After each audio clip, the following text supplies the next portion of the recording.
perempuan 15. Lorong yang pertama, Nurmaya Ariana dengan skor 3 sama.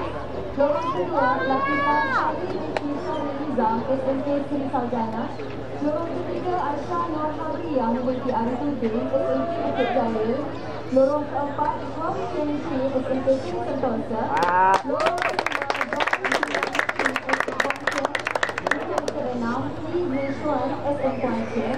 Lorong ketujuh, Ashli Ehsan dan lorong ke-8, Zahara Ewa Al-Jamhuri NC International.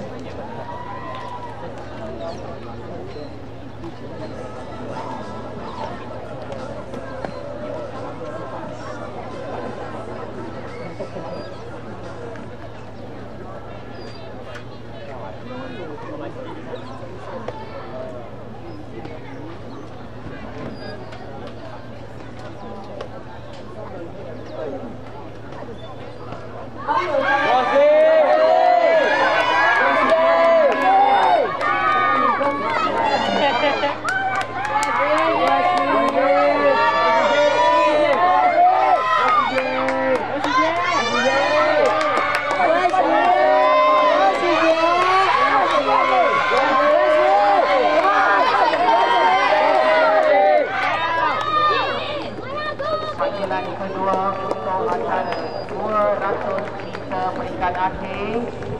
200 meter peringkat akhir, lelaki 18 dan perempuan 18. Sila kumpul di kemah penyedia peserta dengan segera ulang suara. Panggilan untuk acara 200 meter peringkat akhir.